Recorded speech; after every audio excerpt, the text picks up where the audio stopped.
Overrated, underrated nutrition advice. There's so much stuff out there. What's right and what's wrong when it comes to building muscle? Today, I'm going to be discussing some overrated nutrition advice and some underrated nutrition advice that you could use to build more muscle. Now, the first one, counting macros. Is it overrated? Is it underrated? And my answer is it's underrated. Why is counting macros underrated? Because this is the basics of nutrition. Nutrition is really, really simple. People like to overcomplicate everything when it comes to fitness because there is a lot of different ways to kind of skin a cat, as the saying goes. There's a lot of different ways to build muscle. There's a lot of different ways to train to build muscle. There's a lot of different ways to eat to build muscle. But when it comes to counting macros, this is the basic thing. If you're not counting macros, you are never going to get anywhere when it comes to building muscle. So this is why it's extremely underrated advice, because if you understand how to count macros, you will hit 90% of your goals just by doing that. And a perfect example of this is Sam Sulek.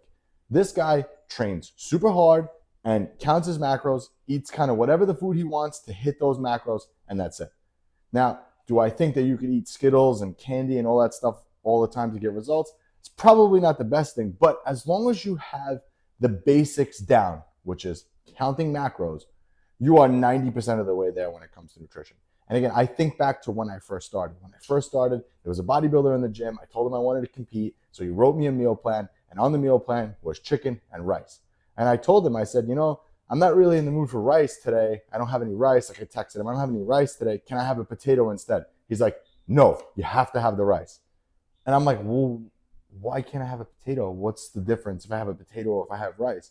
He's like, no, trust me, you can't have the potato.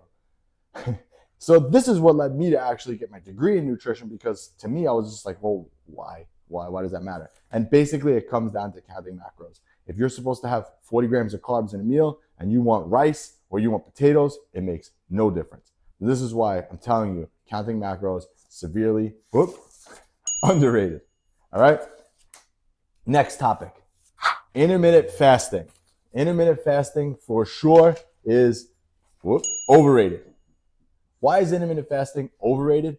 Because this was like the thing a couple years ago. Intermittent fasting was like the secret to longevity, to life. You have to fast, you have to this, you have to that. There have been so many studies out there that have proven that intermittent fasting doesn't do any of that stuff anymore. I kind of think the trend on it is dying down.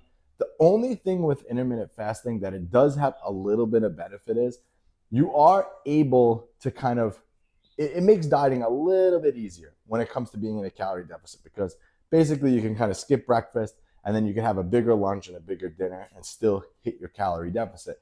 The only problem with that, you need to spike muscle protein synthesis every 3 to 5 hours. So you're actually missing a window of opportunity to build and maintain muscle during the morning when you skip breakfast.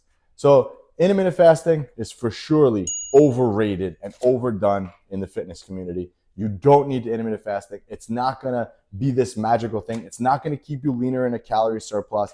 It may help you to stay a little bit leaner in a calorie deficit because you're able to kind of pull your calories together. But it's nothing about the fasting that's actually doing that. It's the fact that you're actually not having 800 calories for breakfast and you're having that 800 calories later. That makes actually the difference. All right, so that's definitely overrated. Now the next one, I'm gonna butcher his name, so I apologize in advance that I'm doing that.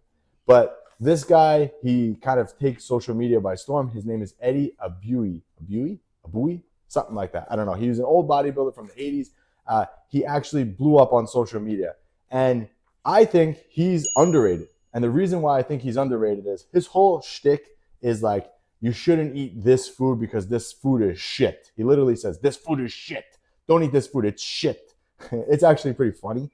But the reason why I think his advice is underrated is because he basically talks about you shouldn't have too many ingredients in your foods when you're eating it. Too much processed foods is no good, and you should basically stick to good whole foods.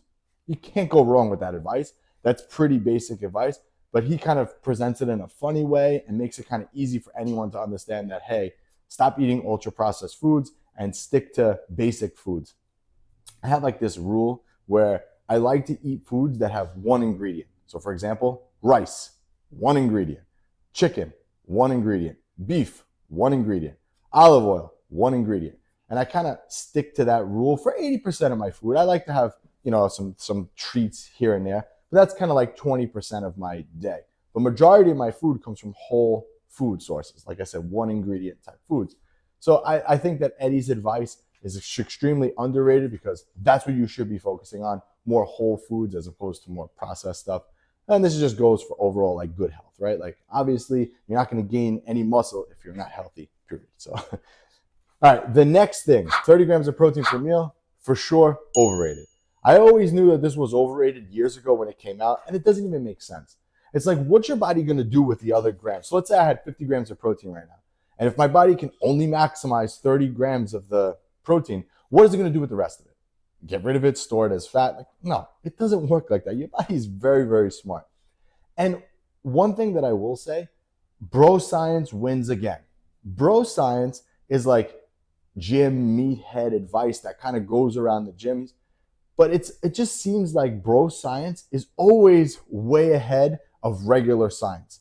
Everything that they've lately been debunking with science that they claimed was so good now is being debunked. And again, bro science wins. So that's nonsense. 30 grams of protein per meal is not the max cap that you can use and absorb. Again, every person's different. Your body's very smart. It knows what to do with things. And remember, your body can't store protein. So the fact that it can't store protein means it's got to utilize what it gets. Okay? So that is extremely overrated. Don't even listen to that. That's complete nonsense. All right? So that's it. Those are the overrated and underrated meals and nutrition stuff to help you build more muscle. So now, because you made it this far into the video, I have a free gift for you. I have a free 6-week training program that I want to give you. No strings attached, because I just want to help you to gain more muscle without all the mistakes and all the errors that I made throughout the years. So just click that link below and pick up your free 6-week program now. This was Anthony, AB Fitness. I'll catch you on the next one.